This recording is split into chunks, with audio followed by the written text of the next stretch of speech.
today what we're going to do is basically dive into front end web development and help many of you guys get started with it. So it's going to be from the very scratch. So if you have even no experience with it, don't worry, because we're going to take you from the very basics and teach you some of the fundamentals. So integrally, there are two parts of a website, that is front end and back end. Front end is basically what the user interacts with. What you see in your browser, that's the UI, that's the front end. And the back end is the server where all the logic and the database and the stuff goes. And today we don't have to worry about backend because we're going to be focusing on how to get started with front end. So front end is basically comprised of three languages majorly, as you can see right over here in CodePen 2: HTML, CSS, and JavaScript. HTML is basically just the part that gives the structure to your page. It's where all your, it's basically a markup language. It's not a programming language. Don't fight me on that. It gives the structure to your page, basically what elements are where and what all is on your page. And CSS is basically what styles your page. It stands for cascading style sheets. So it is basically used to style your website. And this is just a platform, CodePen, which is an online sandbox kind of, where you can play around with HTML, CSS, and JavaScript to make things right in the web. It's obviously not meant for production use. Like you don't want to create whole web apps in this, but it's pretty neat for playing around. So we'll dive right into the basics of HTML. And first of all, there's a concept in HTML known as tags, which is integral, of course. There are multiple tags in HTML. Everything in HTML comes between a tag. So the basic ones are like there's a tag div, and you put anything inside it, right? So as you can see, I have this div right here, and this basically, this area simulates what will show, what will be visible in a browser. So that being said, I'll walk you through the basic structure of a HTML page. So basically, it comprises of the HTML tag at the top. Like this tag includes everything else inside it. And the second one is the head tag. Head is basically the stuff that is additional info and where you link other stuff. It's not whatever is in the head isn't visible on your page. And the third major thing is body tag.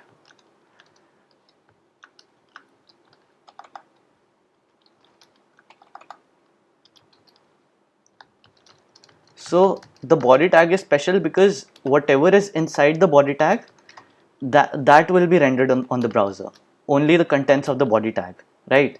So this is where all your major content will go, everything basically.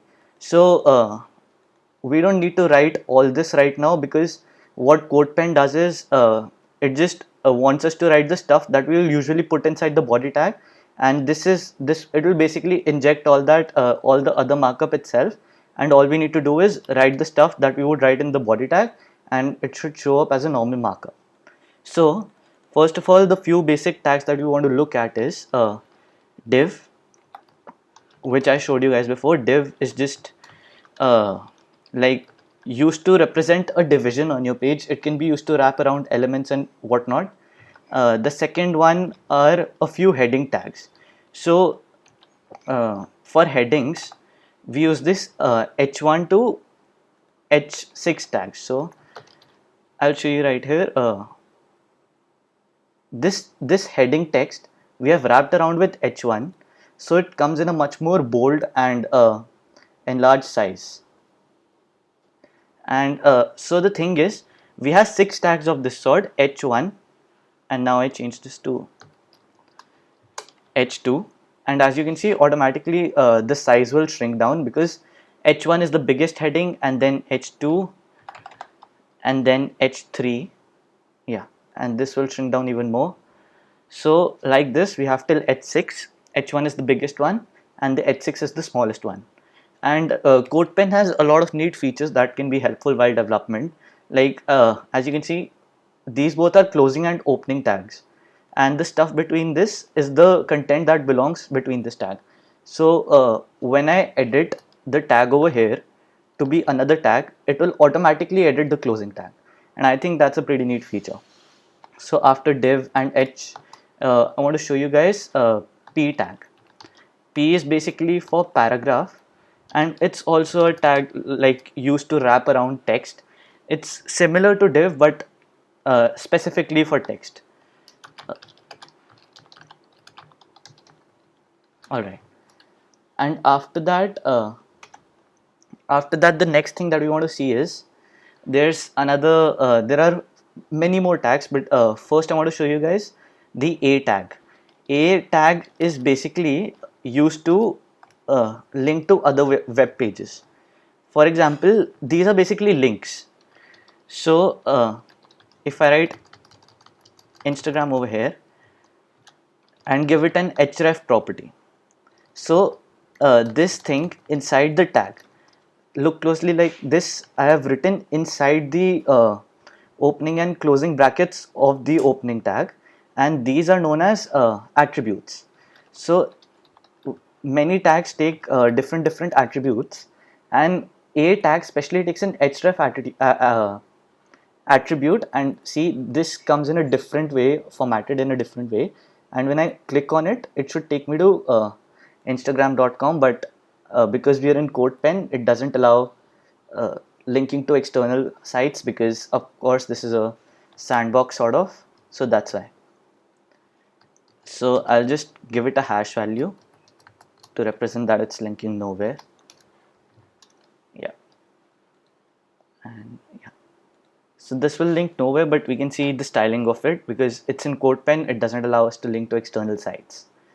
And now what I want to show you guys is there is a concept known as classes and IDs. What that basically means is you can add these attributes to this first.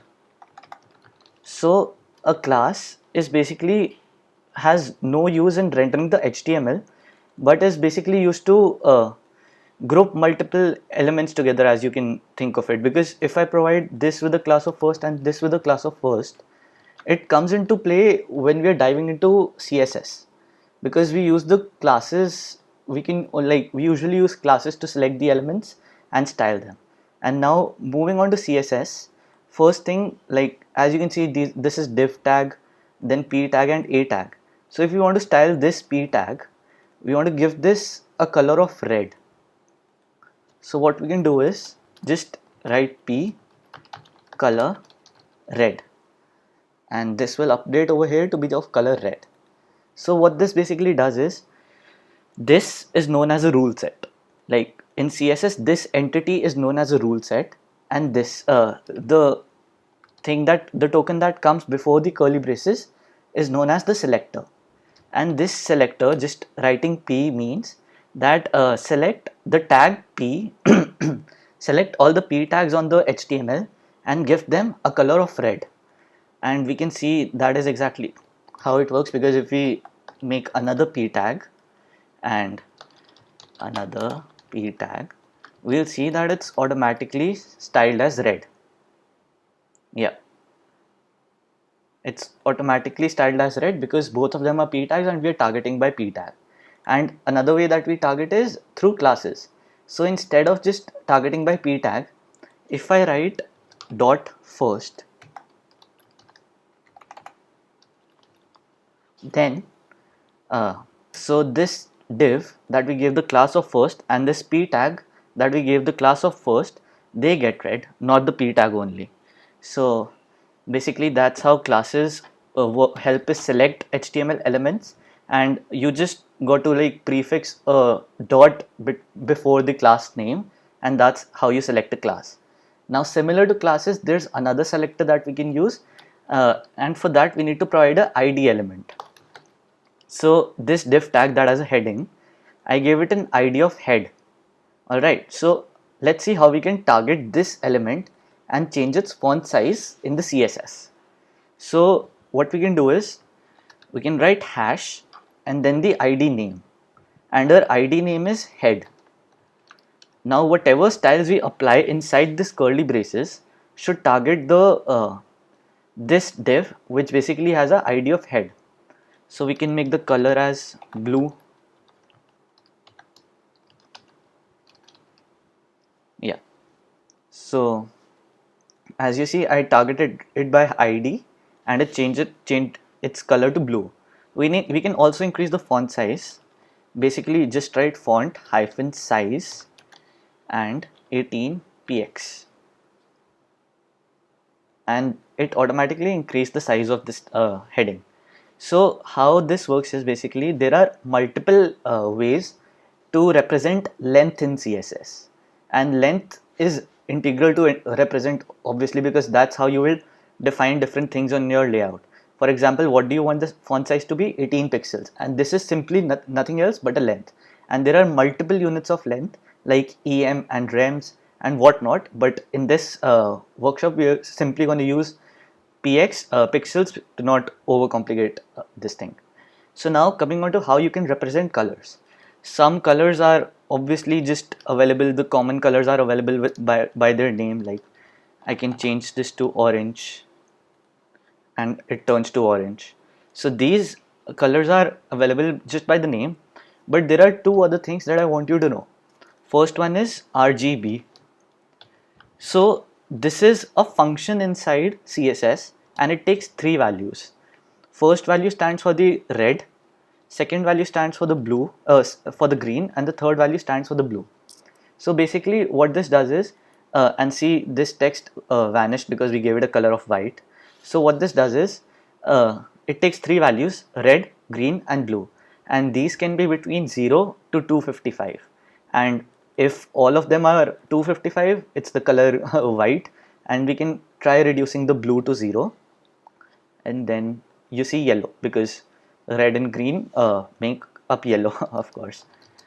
And we can change this to 105 and it's an orangish color. So yeah, we can play around with RGB values to give colors to the text. And another way of giving colors to the text, like colors to anything, text or background, whatever, can be through hex values. So hex values, like we have our normal numbers like 1 2 3 4 5 6, whatever, those are the decimal system. Now there's another system of counting that's known as the hex numbers, and basically we write six alphabets or numbers after the hash symbol to represent a hex number that makes up of red, green and blue values. So for example, I'll write 882125, and this should give it a bluish sort of brownish color. Yeah, so this gives it a brownish color because what it does is, first two values stand for the red and the second two values stand for the green and the last two values stand for the blue.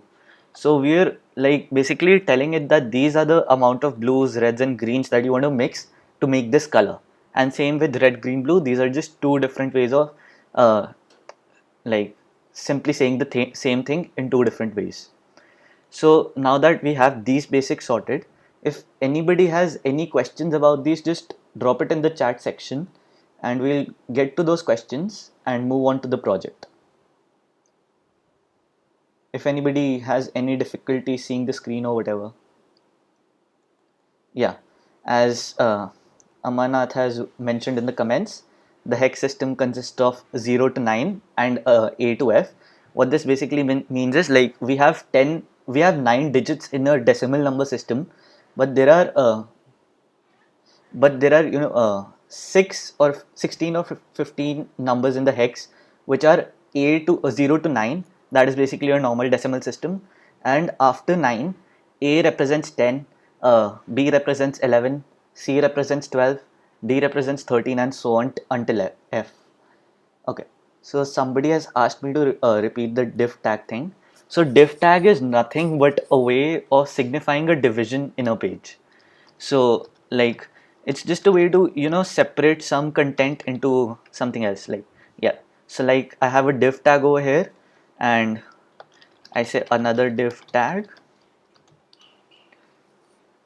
It should show up here in a second. Yeah, so it does nothing for the styling and spacing, nothing like that. What it only does is it separates our element into a different division so that we can style it properly. So let me show you something with this. So I'll give this div a class of div new, and then I can simply target this div using the .div new class. So basically, if I had to specifically target this content, and it would have been a normal text without the div or anything, if it would have been just like this, then I can't target it specifically. But so the div tag helps in, separating elements better so that I can target it through my CSS. I'm sure that that's not the only task it does, but that's one of the functions that it helps us in. So uh, there are a few more concepts that we'll go over before the project. Sorry, my bad for saying that before.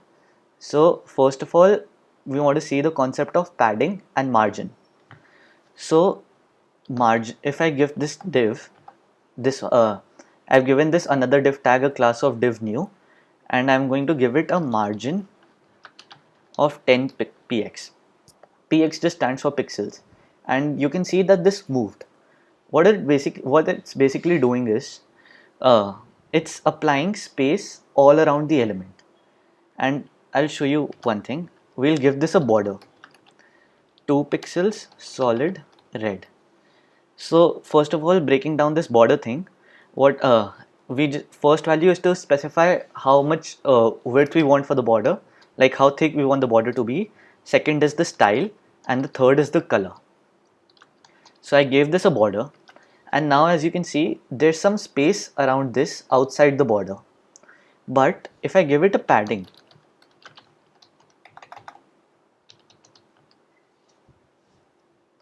now there's space inside this box. So what padding does is, it increases the space between the content and the tag. Like for example, if take this div tag, adding padding increase the space inside this, and adding margin increase the space outside this. So we can also try giving it a background.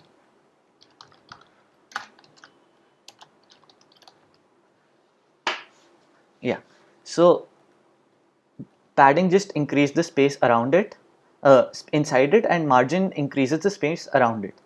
And now as you can see, this div tag is taking the full length that is available to it. But the thing is, what if we wanted to just take the space that it's needed for it? Because right over here, you see that we've just used different tags, and these things are stacking on top of each other by default. But what if I wanted this link and this div to be in the same line?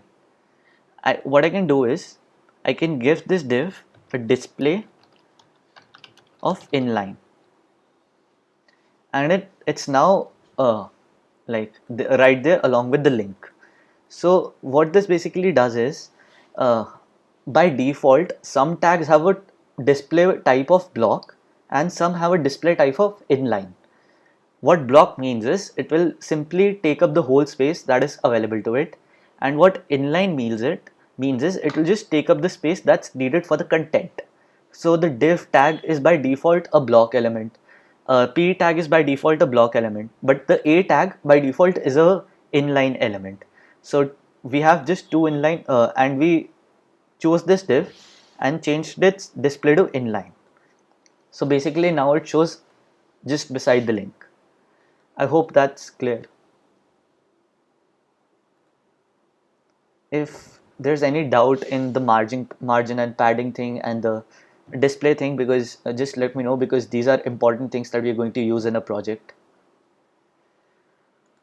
Yeah, so basically this is all the fundamentals that you're going to need to make something amazing. Of course there's a whole lot more to explore, but believe me, this is all the fundamentals that you need.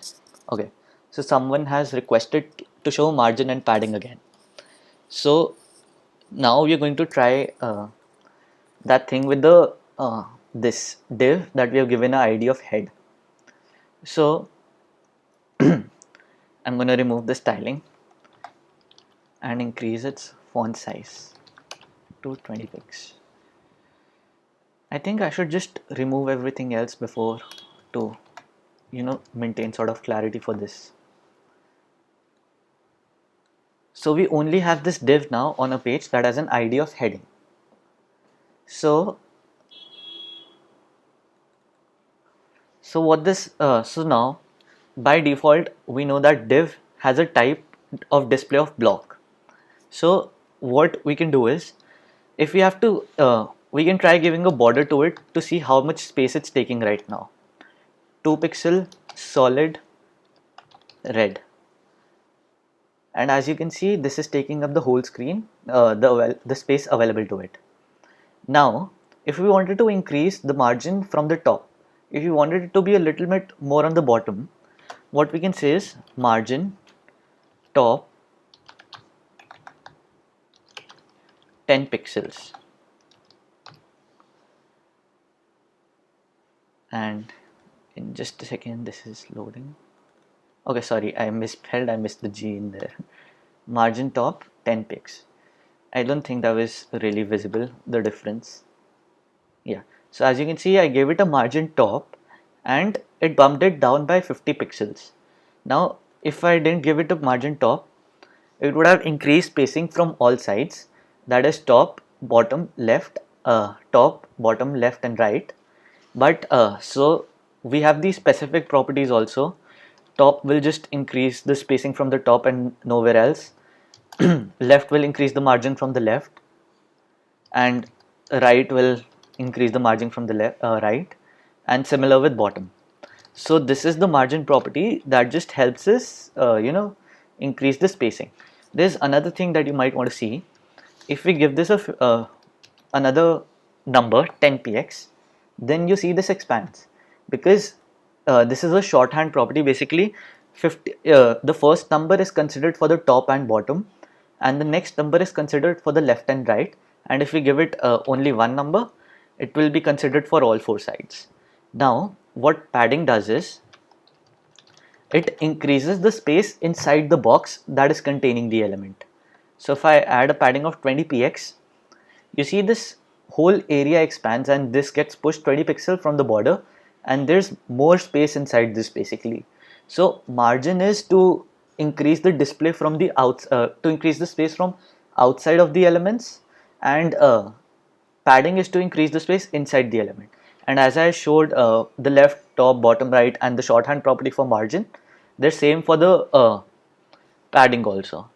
And to now again explain the display property, what it basically means is, so right, we have another tag, p tag, another para. Let's just give it a second. Yeah, so now these are showing let's say like they're stacked on each other, and it has a 50px spacing from here, because by default both div and para are block level elements. So some elements in some tags in HTML are block level, some are inline. So both of these are block level elements. So if I set the display of head to inline, it should ideally only take the space that is needed for the content. And the another thing to note for inline elements is, you can't specify the top and bottom margin for inline.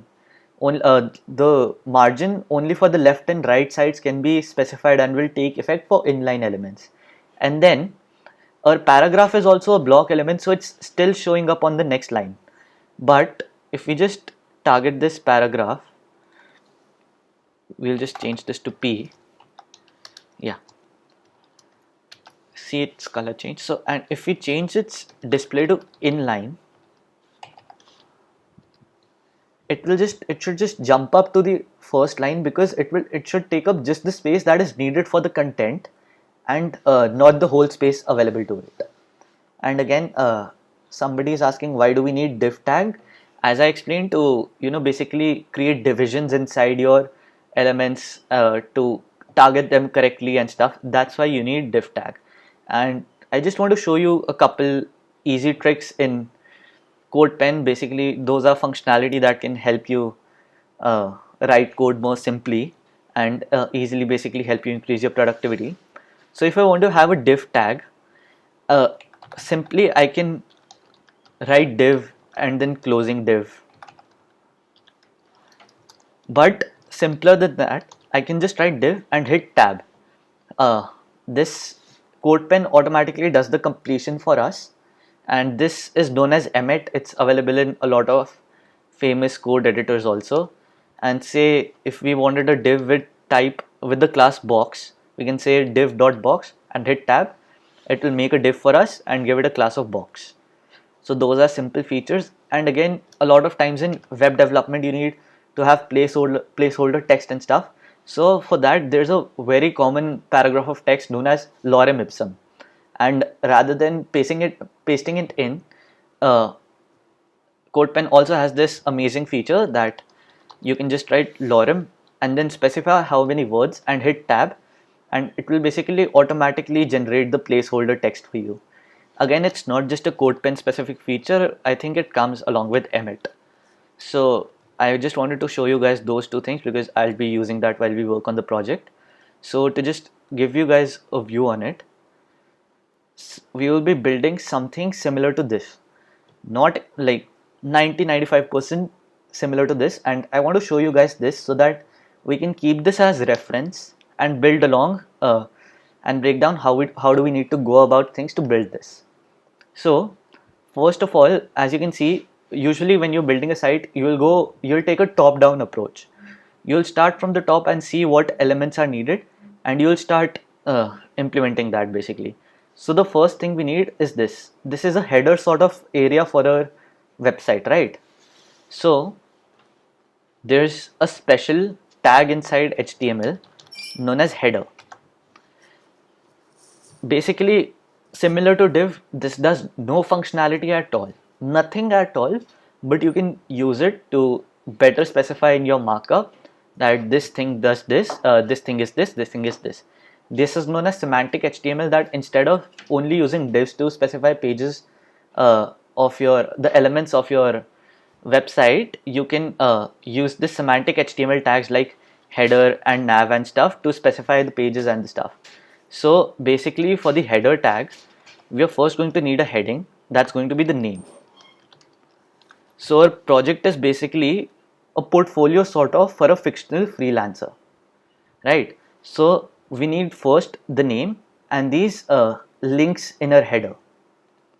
So we have the name, and then we'll create an element nav and we'll create 3 links inside it.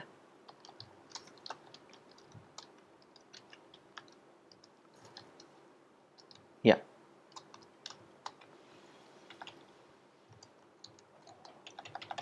So we have these 3 links and we'll just give them a about, project, and contact. Yeah. So those are our 3 links, but as you can see, these are on different lines. Even though a tag is a inline element, h3 is a block type element, and nav is a block type element. So we'll have to specify those as inline. So I'm just going to get rid of all the previous CSS, and another type of selector I'll show you right now. So if we write header and h3, what's it going to do is it's going to select all the h3 tags inside the header. So I can write color to orange, and it should basically change its color, and I'll show you why this matters. Because if we have an h3 outside our header, it won't get affected by this style. Basically, we have given the h3 inside the header of color orange. No other h3s will get affected by this. So basically, in a sense, h3 is a direct child of header, and you can say that whatever children h3 are inside the header tag, style them as this. So first of all, I have to change its display to inline. Again, to reiterate, because display inline and block can be a difficult concept to understand initially. The difference between inline and block is, the difference between inline and block is inline elements only take up the space that's needed for the content. Block level elements take up the whole space available to them, basically the whole row. So we have set the header h3 to inline, and then we want to say header nav to inline. So basically, okay, display inline. So basically what this will do is it will bring them along side by side, because they are only taking the space that is needed for them. And now I want to style the header a bit.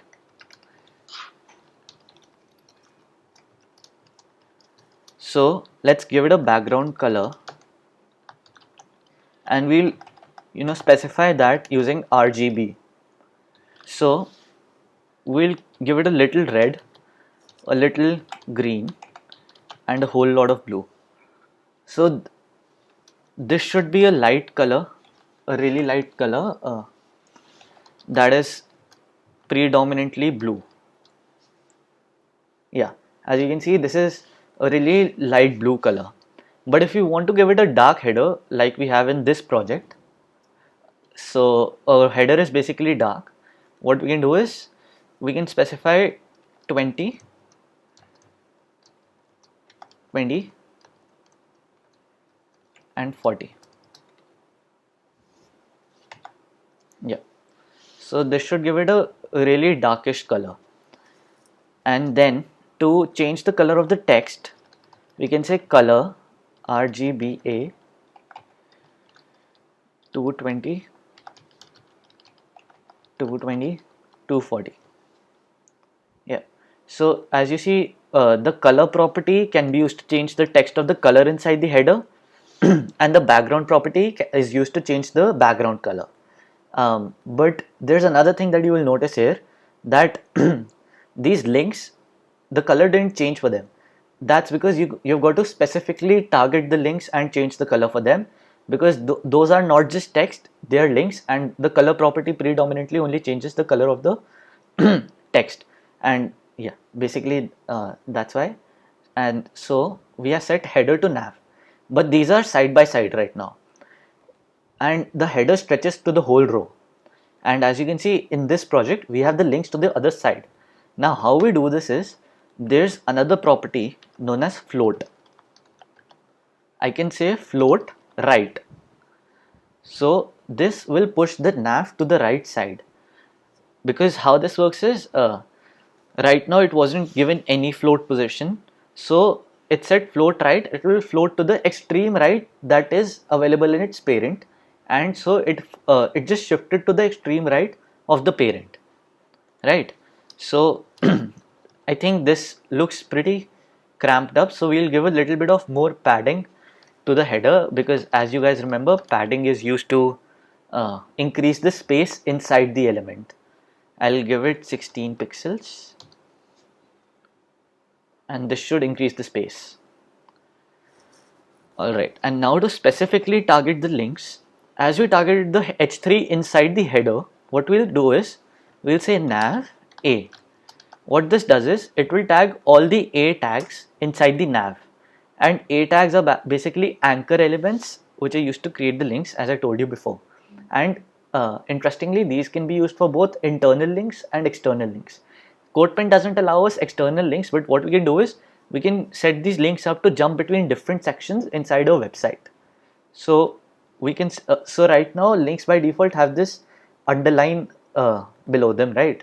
So we can say text decoration none, and this basically takes away their underline. And for the color, we can say color RGB 220, 220, 240, basically same as the heading. So now these have the same color, but as you will notice, these links are also side by side because they're all inline elements. So how do we increase the spacing between them? Now what I told you guys was margin top and bottom doesn't affect inline elements, but margin left and right does. So if I give these links a margin left, what it will do is it should increase spacing between them, each of them. So we'll give it a margin left of 8 pixels, and that should increase the spacing between them, right? So that is basically the use of margin, that you can use it to increase spacing. And now, as you see over here, this is right against the edges of the website, but right here by default we have some margin or padding around the sides. This is because by default the browser or this HTML has some styles applied to it, and we can basically reset it. This is a very basic reset of the styles. You can say padding as 0, margin as 0, and border box box sizing border box. So you don't need to worry about the last thing right now, just this line box sizing border box. Just know that this is for basic reset for our web page. So and this star elements, what this star element does is it selects all the elements on the web page. So if there are some styles that you want to apply to all the elements, you will write this inside the star selector. So for example, if I wanted to change the font of all the elements on the web page, I can say font family is equal to Helvetica. And as you see, the font changed. So another lesson, that to change the font you use font family key, and you can just specify a font. And I really like another font, Verdana, so we just specified the font family inside this, and as this is the star selector, it will apply this to all the elements inside the HTML, to everything basically. So what we can do is, to style our header a little better, we should decrease the font size a bit. You can say font size 18 pixels for the heading, that is the name, and for the links we can set it to somewhere around font size 14 pixels.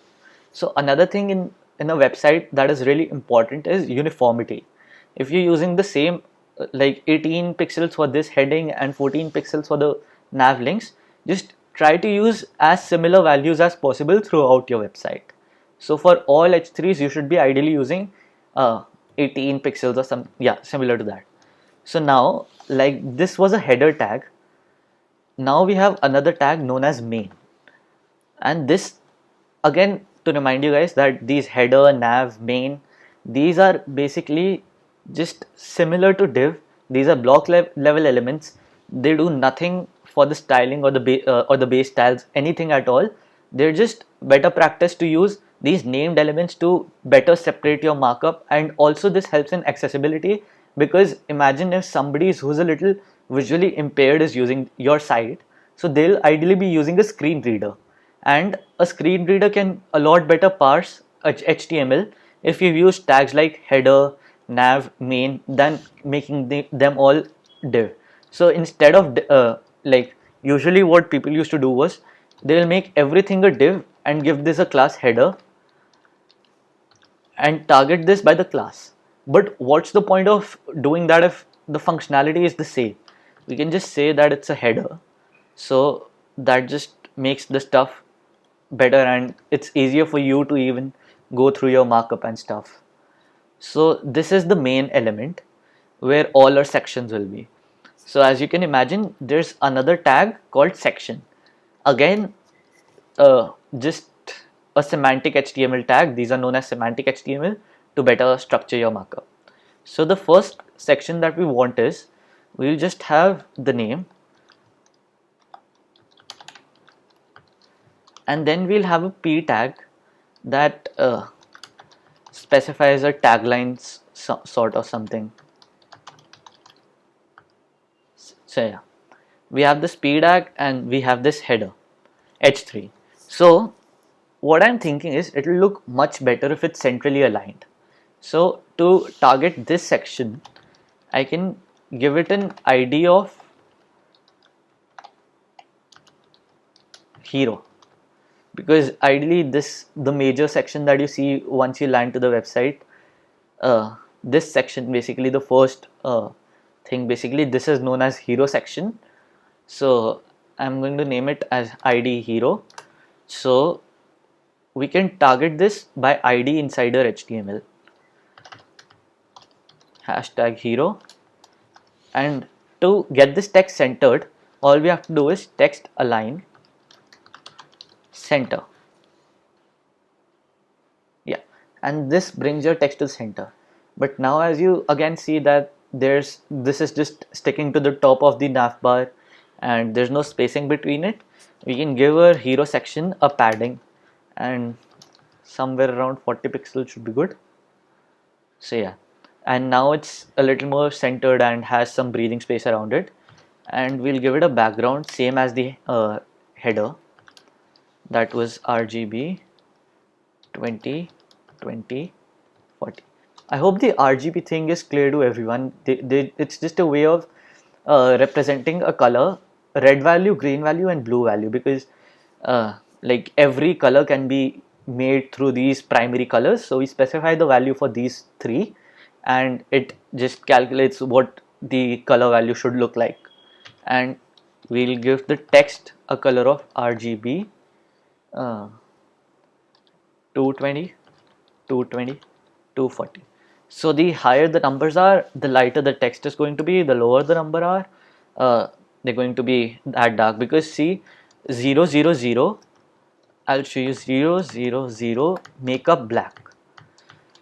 So from 0 to 255 is the scale from darkness to lightness of that color. So this is completely black, 0 0 0, that's why.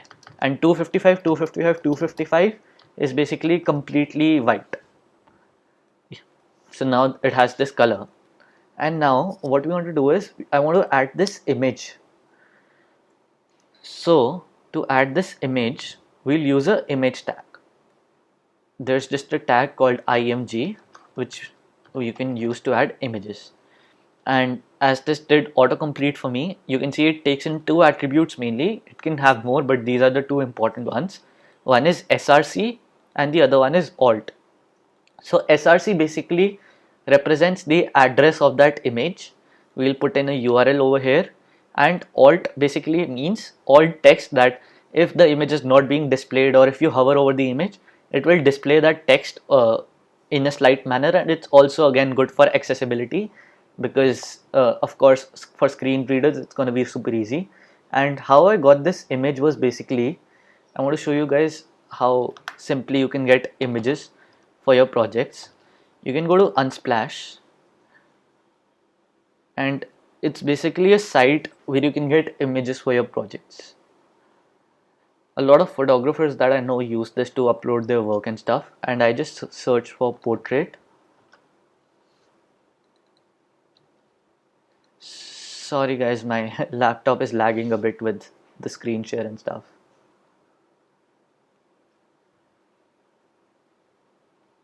You see this little text was displayed here before, that was also for the alt tag. So if I just click on this image, yeah, and now I'll just right click on it and say copy image location. It will just copy the location of that image for us. So this was the image, and now as you'll see, this will completely distort our website, because it has an arbitrary height and width to it, which we'll need to manually manage. So as we selected other tags, what we'll do is we'll write hashtag hero, because this is the parent element, and we'll do img, and through this, now whatever properties we give to this would be applied to this image. So what we can do is we can give it a width and a height. So width of 96 pixels, and as you see, the height automatically scaled down with the width, and we can also give it a height to give it a specific height, because with the width it automatically scaled down in the aspect ratio. And now you will see that this image seems to be a little distorted because it's not its original aspect ratio. So what we can say is object fit cover, and you see the image looks much better now, because what this basically says is ki, uh, crop the image to this aspect ratio so that it doesn't look distorted. There's another value that you can give to it, and that is contain, that will just shrink down the image inside that width and height to the original aspect ratio. So we want it to be cover because we want it to be this specific size, right? So to make this better, what I'm thinking, we can give a little border to it. And as we saw border, first we specify the width of the thickness of the border, then we specify the style, we want a solid border, and then we specify the color for it. And the color, I want it to be on a little reddish side. So yeah, this is the border that we have around it, and it's 1 pixel. And see, if we bump it up to 5 pixel, the border gets thicker. So I think 2 pixel will be a pretty good value for it. And now another neat trick, you can specify the radius of the border. So for example, if I just set this to 10%, it rounded the corners for this image a bit, it rounded the borders. So if I give it to 20%, it rounded it even more, 40% will round it even more, and at 50% this will be a perfect circle. So see, this is similar to what we had over here, right? Now there's a little more spacing even around the hero section and inside with the elements. So what I did was, while trying this stuff out, I gave it a little margin and it looked pretty neat. So if I give this a margin 16 pixel, sorry, that gave the margin to the whole image. We want to give this margin to the hero section.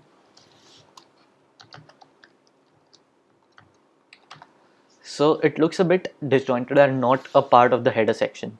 And we can, and these edges look really sharp, and as we use the border radius to round up this image, we used a percentage value over there, but we can specify it in pixels also. Basically we can specify it any form of length, like pixel, em, rem, width, percentage, or pixels. So I specified it as 4 pixels and it rounded the corners a bit. Now to increase the spacing between the elements of this thing, what we can do is we can give the image a little margin on the bottom. No, rather what we should do is we should give this name a margin on the top, because margin bottom feels really indirect to me. What margin bottom does is it will push down the elements below it, but what margin top will do is it will push down the element we are applying it to it itself to basically create the space around it. So margin top is more direct, that's why I like to use it more. So we can say hashtag hero h3, and we can bump its font size down to 18 pixels to maintain that sort of uniformity, and we can give it a little margin on the top. We can say 8 pixel, right? So that increases the spacing between it, and we can similarly target the p tag, and we can say font size 14 pixel and margin top 8 pixels. And also guys, if something in this is confusing or something, you can just type in the chat section. I'm checking it continuously, so if something you want to ask, just type it down there. So this is basically done for the hero section of our app. So next, as you will see, is we have this about me section, right? So for this about me section, again, this seems like a h3 tag and this seems like a paragraph text. So what we'll do this, we'll create another section, like we created the hero section, we'll create another section and add h3 to it, about me, and we'll add a p tag to it, and we'll just use lorem ipsum, the one the shortcut that I showed you guys, to create some placeholder text over here. So this is how it looks right now. But as you saw that we gave the padding to the first hero section too, and we added some margin between the text, etc. So what we can do is we'd have to specifically target this section. Otherwise we'll just name this about. So rather than targeting it specifically, we can target all our section elements and group our styles that are going to be same for all these elements. So I can just say section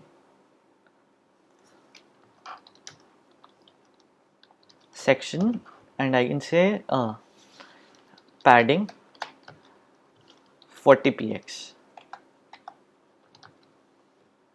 So this increases space around this, and if we just remove the padding now from this thing, it will not matter because the hero section was also a section tag. So these styles will get applied to every section tag. So what you will want to try is make your styles as global as possible. Like you choose the highest level of selectors so that you have to repeat less things, and if you want to change something that's common between all similar elements, you don't have to change it at multiple places. If you write your styles correctly, you'll just have to ideally have to change it at one place, and that should work fine. So that gets done for the padding.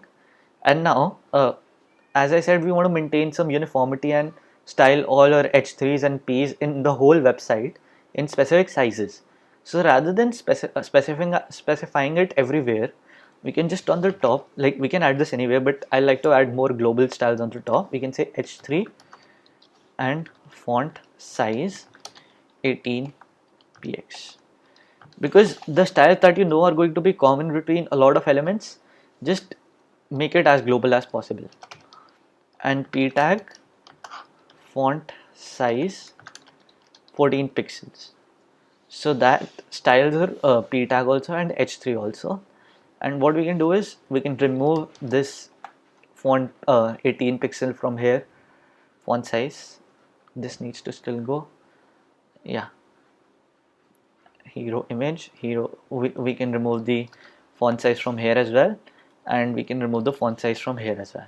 So the thing is, there needs to be some spacing between this h3 and this p2, and it's going to be true for all the sections. So rather than specifically adding some margin on the top of the paragraph in the hero section, what we can say is for all the sections, just add a little padding on the top. So see, the text for this remains the same, and this text also goes down, bumps down a little. So just refactoring the code a bit can make your code more maintainable, because if you wanted to change this value for every paragraph in every section, then you would have to change it again and again. But now what you can do is just change it at one place and it will take effect everywhere else. And we can similarly just yeah, we have already moved that thing, so yeah, that's sorted. It will apply that to everything. So now let's look at the next section. Next is the project section, and this is also going to be a section, of course, like we have the hero and the about. So yeah, right over here we'll have another section,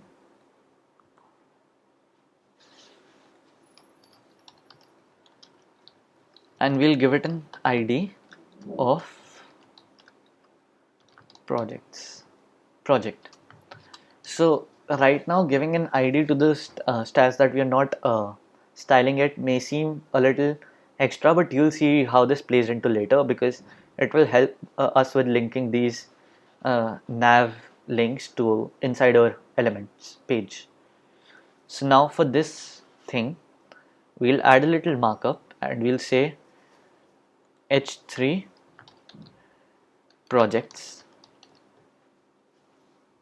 And just a second, as you can see, it's rightly sized and it has the appropriate padding, because we applied those styles globally to all the h3s that are on the page. So that is a benefit of using styles as globally as possible.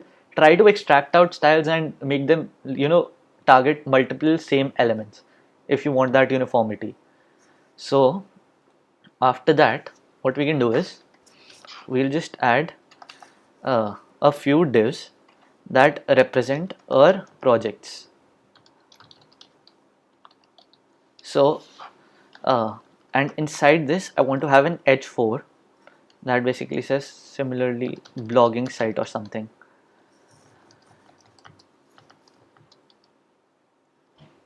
So if you look at it right here, right now, it just shows up as an H4, and the reason why I used H4 is in your site you ideally want to have an hierarchy of how you use the headings. So I used H3 for the main headings and then H4 for the little smaller text. Even if you're resizing it later on, you just need to maintain that hierarchy to make it more accessible for the screen readers and stuff. So when you have this, so another neat trick with the emit thing, so like I added this div with the class projects. If I want to have multiple divs with the same class, I can just say div dot projects, and I can specify how many with the multiplication sign, basically the star sign.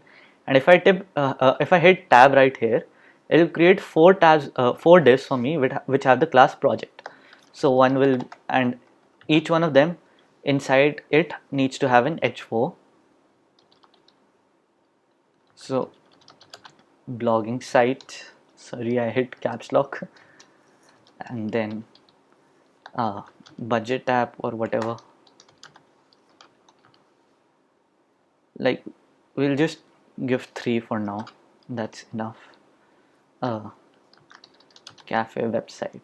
So these are just some, you know, fictional projects that we made up to get our data. So right now this looks like this, but as we saw on the project, they styled something like this. So right here comes in the play for padding and margin.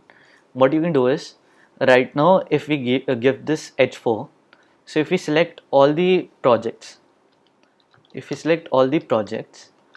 and we give them a background color, so that should be 220 1975.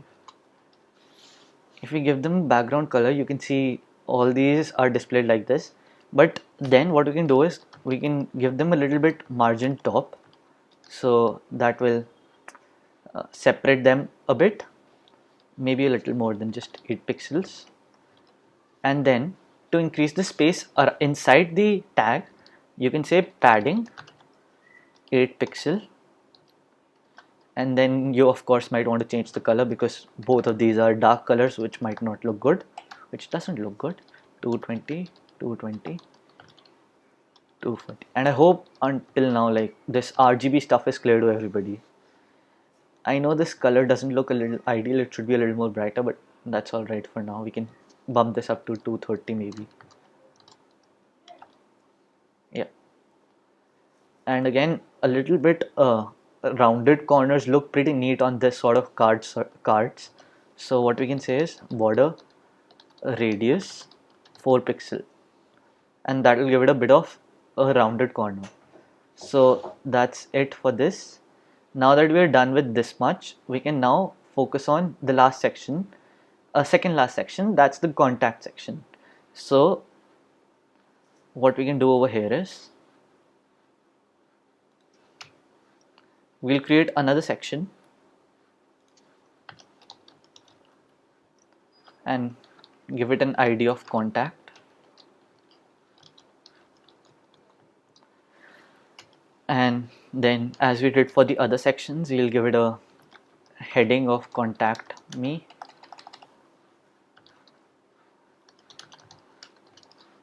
And then the thing that we haven't seen till now is the form tag. So to contain forms like the one we have right over here and the forms that you see everywhere in almost every other web app, you have some kind of form element. You wrap those around in the form tag, and then to add a simple text input, you can say input, and it says input of type text, and we'll see right over here with minimum borders it has added this input, and that's the default styling for the browser of the input. Now for the input you also want to have a label, that basically a little text that's available on top of it saying name, because we want this input to be where basically somebody who wants to contact us can input their name. Now since we can see that label and input are a group, and we are going to have multiple labels and inputs. Yeah, we're going to have multiple labels and inputs. So to separate them into different divisions, we can wrap them all around divs, and I'll just give it an ID of form group. So we do this, and to style your code a little better, you should always look at indenting your code. What that basically means is uh, like this, that div is a child element of form, so it's just placed like written two spaces or two a tab ahead of the form element where it started, and similar for label and input, right? So that's for your form group, and we'll add this div form group to each one of these.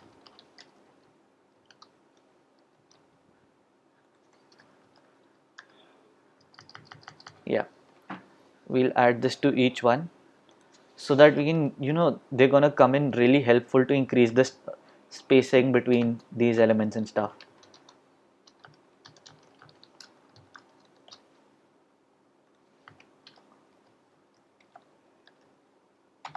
Yeah, so now if we'll see, our form looks really ugly. It's just form for the sake of it. We'll change this to email, and we'll change this to message.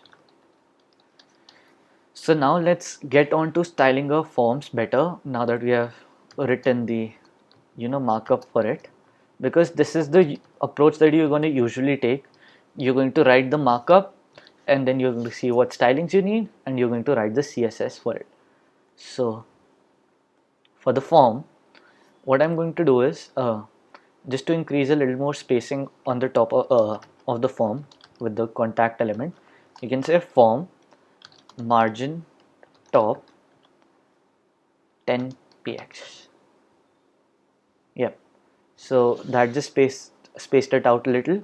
And to increase the padding between all the form groups, we can target margin between all the form groups, we can target all of them and say margin top 8 pixel.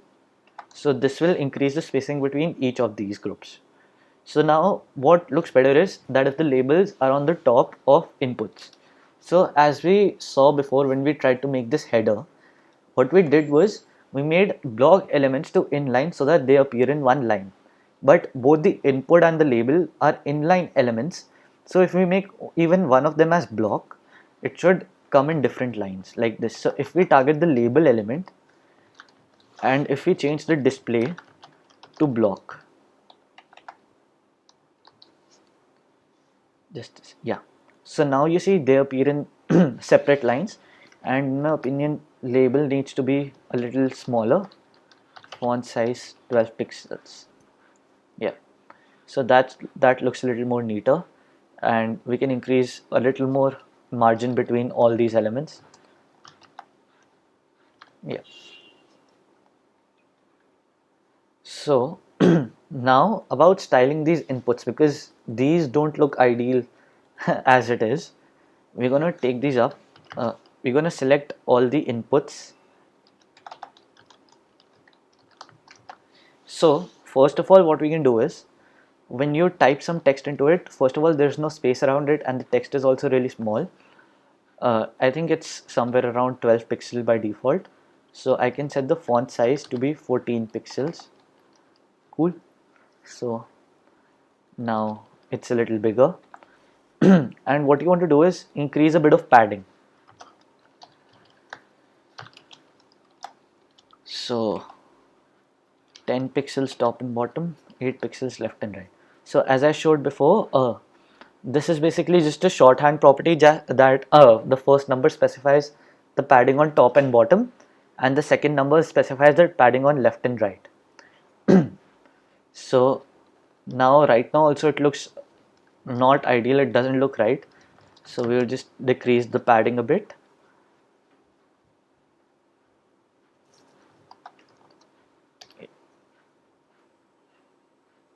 So this looks a little better, but still not right in my opinion.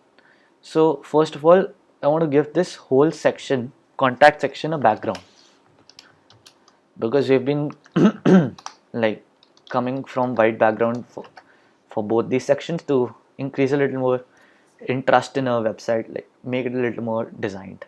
We'll just add a background to the contact section. So we had given it an ID. We'll select it by that ID and we'll say RGB 20 40. So this will give it a background, and it should have, I made a typo or something. Yeah. So yeah. Now as you see, it gave it a background, and now we have to give it a lighter color. So we can say RGB. We can specify 20 40.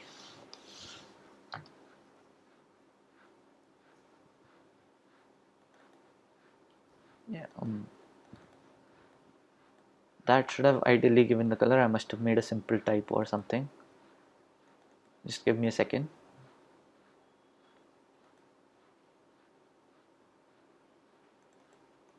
Never mind, we'll just try writing in white.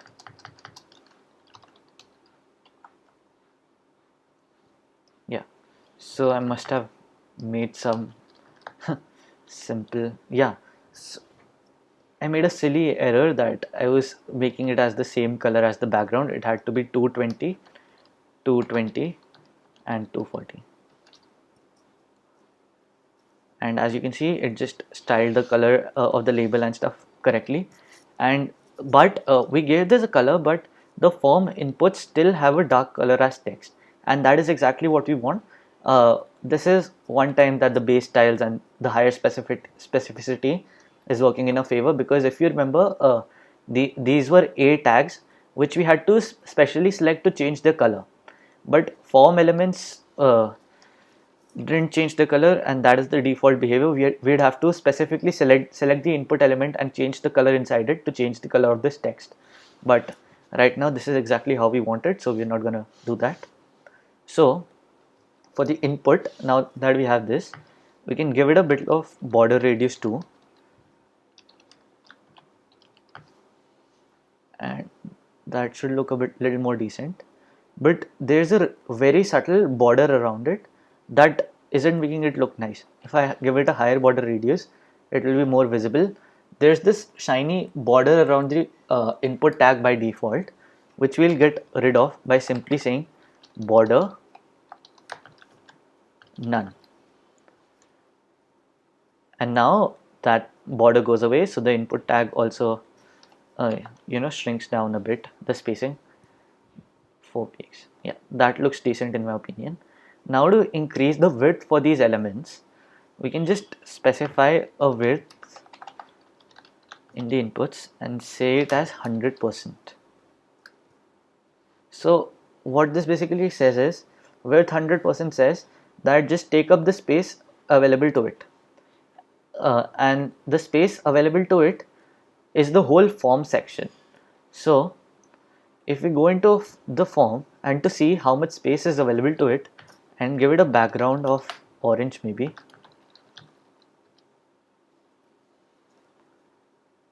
you can see that this whole area is the form section, and the inputs are taking the whole width of the form area.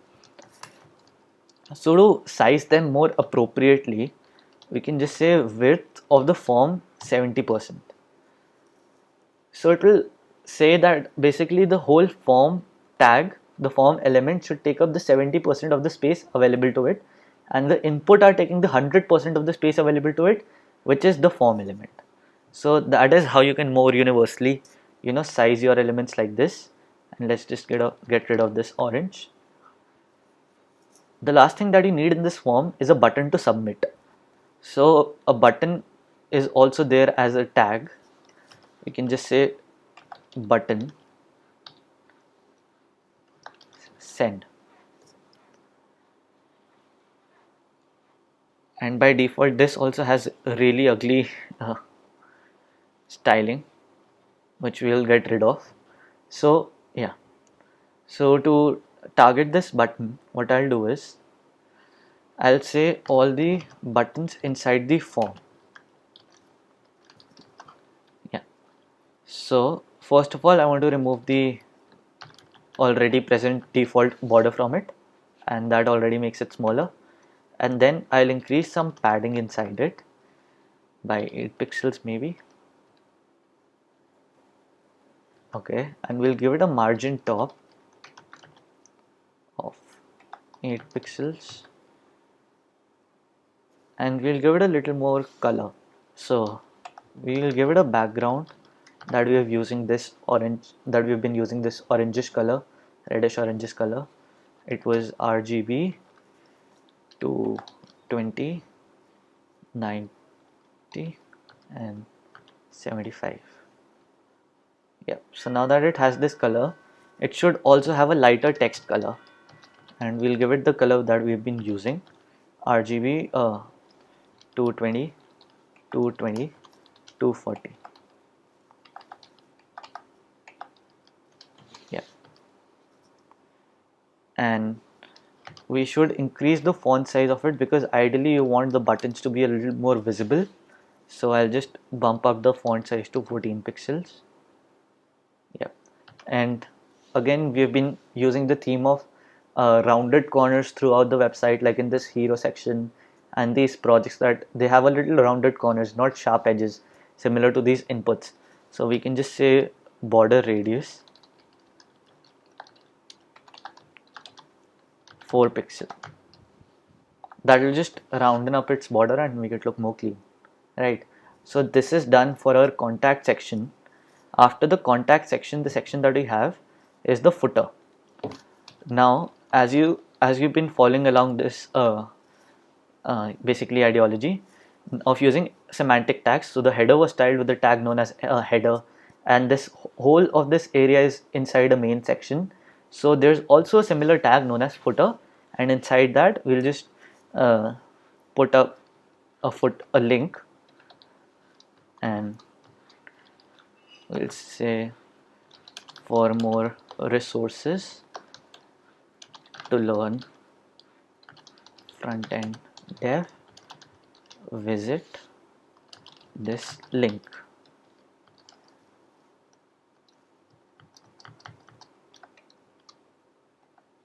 Yeah. So this was a blog post that I wrote for you guys. This basically collates a whole lot of resources for front-end development and how you can get started, tutorials and stuff for you to get started front-end development. I'm just gonna add this URL over here. If we try clicking this URL, it will give us an error because, as we saw, linking external links like other website inside the CodePen was giving us an error. So right now it looks like this. What I want to do is increase the spacing inside the footer element.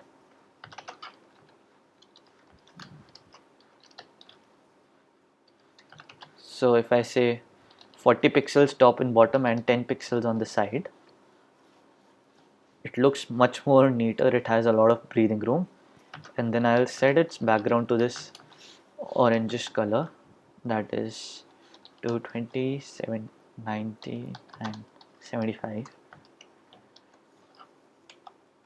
And again, so you remember from before, if I try setting its color to white, it won't work because a tag has a default color by before. So we will have to specifically target this a tag, footer a, and set color to RGB 220, 220, 240. Yep. So now it looks like this, and we'll just bump down the font size to 14 pixels and text align center.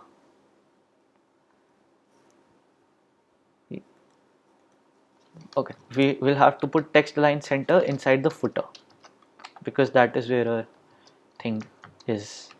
So that just centers the link, right? So this is basically a simple blog portfolio site for a fictional person, and there are a lot of other things that I want to show you guys, but that is if you guys are clear with this much. So if there's anything that you want me to repeat about or explain again, then just type in the chat box and I'll do that for you guys. I'll just wait for a minute for you guys to think of that and ask me if there's any doubt or something.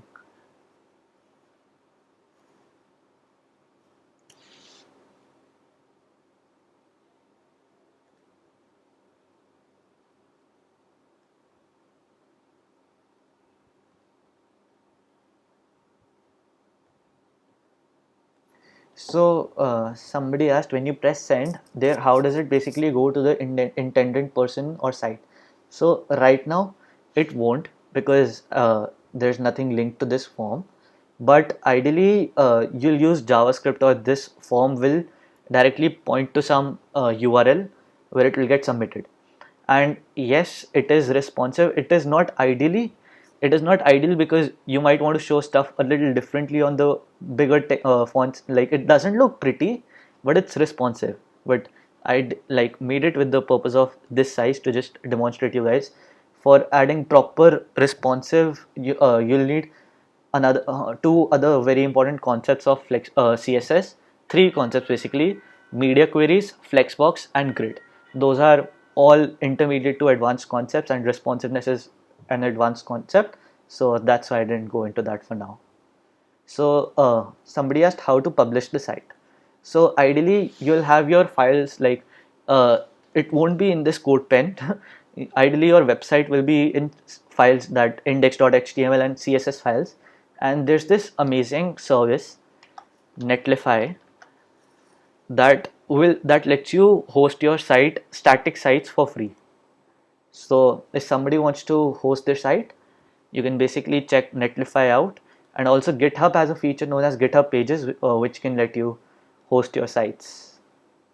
Again, that is out of the scope of this workshop for now.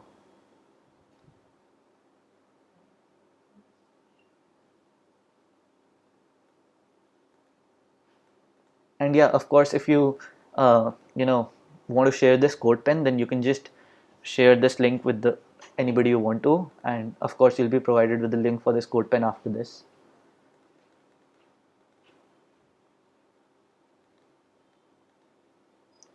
So just a couple other things that I want to show you. First of all, there's a set sizes of font and colors that we have used throughout the site, and mind you, this stuff is a little more above the beginner level, but nevertheless it's good to know. So as you can see, we have used specific font sizes and specific colors, and we have had to replicate those everywhere. So if you have experience with any programming language, basically there's a concept of variables. So if you haven't had any experience, then don't worry also, because variables are just different placeholders for your values that you can assign your values to it. So if I want to have a placeholder for dark color, I have this double hyphen sign, then the name dark, and I can just assign it this value.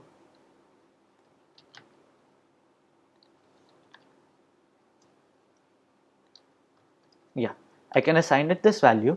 And how this works is, don't worry about like the internals or something, just try to understand the overall concept, that basically this is, we are just declaring a variable that is hyphen hyphen dark, and this holds the value this RGB 20 40 40 20 20 40. So if you want to replace this everywhere, we can just say var and double hyphen variable name. So we have to like say var open parenthesis and the variable name close parenthesis. So what I can do is, rather than putting the specific value everywhere, trying to remember that everywhere, I can just replace it everywhere with var dark. So let's see where else we have used it. Yeah, so for the contact section also var dark. So as you see, it's still the right color. So we would ideally do this for every color that we have, like this light color and this orangish pinkish color, peachish color basically. So that is the demonstration of how you can use variables. You will have this colon root, and open curly brace, close curly brace, and here you can define all your variables. Like you can define another variable like text lg. This would be your largest text size ideally, and instead of just writing 18 pixel everywhere, I can write var. So it really helps you in your development process, because one, you don't have to repeat your values everywhere. Next, and the second thing, that you maintain uniformity, because you don't have to repeat those values and you will just use the name for it. Okay, so somebody also asked how to add animations in a website. So this is something that I wanted to keep if we had time, and I guess we can extend it till 8. So I won't go into animations per se, but transitions. So what transitions do is, for example, if we have this, where is that? Nav. Yeah. So we have this nav, and we have these links. So if we wanted to change the color on hover, if we wanted to say nav a hover, like so, this basically means if you move over these, we want to change their properties, we can say color, and I'll change this to maybe the orangish color, that is 220 90 75. So as you can see, whenever I go over it, it just abruptly changes its color. But if you wanted to make that color change subtle, what we can do is we can add transition. The first thing that you have to specify is the time for how long you want it to take to change the color. I say 1s, that is 1 second, and then you say what property you want to change, that is color. And the next thing is linear, that is the timing function. Don't get into too much right now, you can search all about timing functions later on. So right now it should take 1 second to change its color from this light color to orange. As you can see, it's taking that long. So we can also like ideally have 0.25 seconds, I guess. Yeah, and that looks much quicker and much smoother. So that is one way you can add your basically basic transitions, not animations but transitions. Okay, so somebody else has asked whether it is default the header gets the top portion. No, it's nothing like that.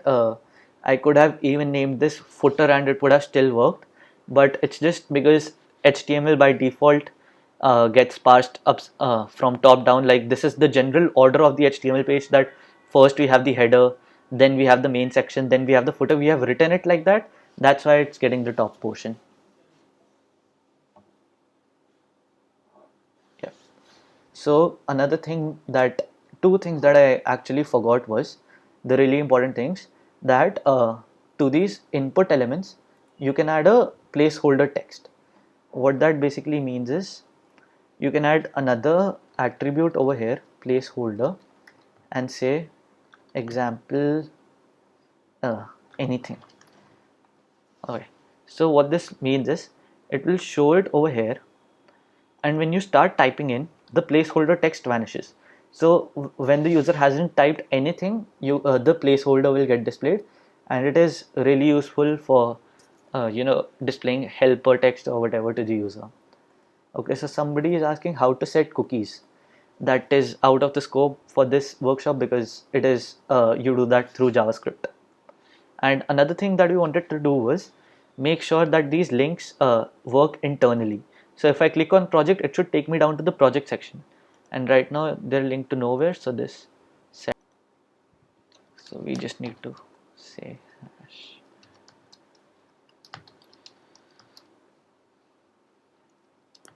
Yeah, so now it's back. Sorry for that error.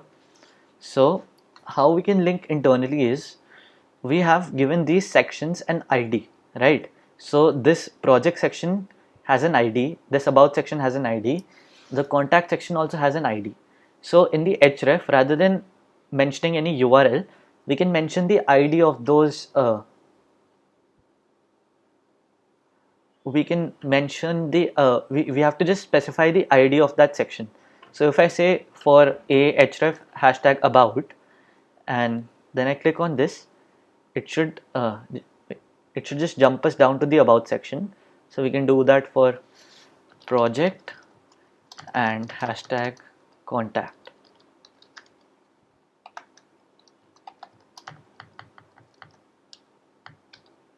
Yep. So now this should be for project, it jumps down to project. For about, it jumps down to project. Same for project, and same for contact. It just jumps down to those sections. So this is how you can link the two internal sections. And I still think this 0.25 is too large. We can set it to be something like 0.15 or something. Yeah, so right here you can, you will have to tweak around and play around with these transitions to get the right effect. Okay, so another thing, another important property that helps us style the page a lot better is box shadow. So box shadow, I'll just show you what it does and then explain. 4px, 8px, 0 RGBA, 0 0 0 1. So as you can see, there's a little black section around, black shadow sort of around the hero section, and now it's sort of blurred. So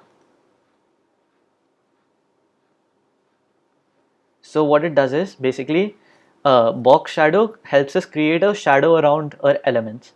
So the first number is the X amount, basically the horizontal shadow. The next number is the Y shadow, the vertical shadow on the bottom, and the next thing is the blur radius. So how much you want to blur the shadow. And this you guys are seeing for the first time, RGBA. First values are the same, RGB specify red, green and blue, and the last one specifies the opacity. Basically it stands for alpha, which we can use to change the opacity, and if we set this to 0.5, the shadow is much softer. Yeah, so I think that's about it for this session. If you guys have any other questions, any other doubts, just let me know, and be sure to check out this blog post, because this will really help you kickstart your stuff, because it has a lot of resources, YouTube courses, projects, tutorials, blogs, and platforms also that are worth checking out. So definitely check this out to continue forward. And if you guys have any questions, any doubts, just we can take 5-10 minutes to answer some questions.